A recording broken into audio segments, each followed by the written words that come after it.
Assalamualaikum warahmatullahi wabarakatuh. Perkenalkan, saya Kalista Eleonora. Saya Cenia Duangrini. Di sini kami akan menjelaskan tentang sebuah perusahaan kecil yang membeli hardware. Jadi di sini dijelaskan bahwa sebuah perusahaan kecil membeli hardware baru yang kuat, memasang software yang hebat, memiliki data yang akurat dan prosedur yang rinci. Tapi anehnya sistem tetap gagal total. Menurutmu kenapa bisa begitu? Kalau dilihat dari 5 pilar sistem informasi, hardware, software, data, prosedur, dan people, mungkin pilar yang hilang adalah people. Karena tanpa manusia yang terampil dan memahami sistem, semua teknologi canggih itu tidak akan berfungsi dengan optimal. Saya setuju, banyak kasus kegagalan sistem sebenarnya bukan karena perangkat keras atau lunak, tapi karena orang-orang yang tidak dilatih dengan baik. Misalnya pengguna salah mengoperasikan sistem, tidak memiliki prosedur, atau bahkan menolak perusahaan karena kurangnya sosialisasi.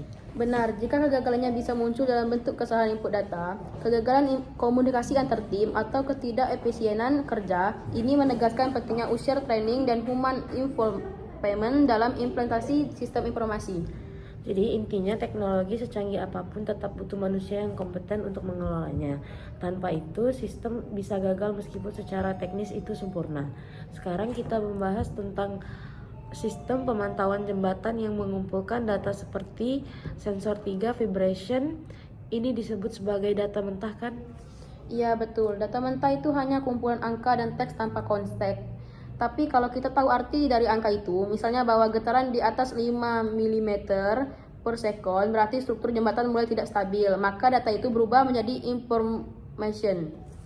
Menarik, jadi informasi muncul saat data diberi makna dan konteks. Lalu kalau insinyur menganalisis data getaran itu setiap hari, lalu menyimpulkan kapan waktu terbaik untuk inspeksi atau perbaikan, itu sudah menjadi knowledge.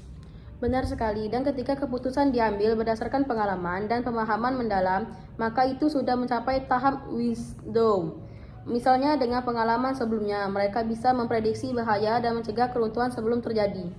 Jadi bisa disimpulkan bahwa proses pengelolaan data itu bertingkat dari data information, knowledge, sampai ke wisdom. Setiap tahap menambahkan nilai dan makna yang lebih tinggi. Betul, dan hubungan ini penting dalam dunia sistem informasi karena tanpa konteks dan analisis, data hanyalah sekumpulan angka yang tidak berguna. Wassalamualaikum warahmatullahi wabarakatuh.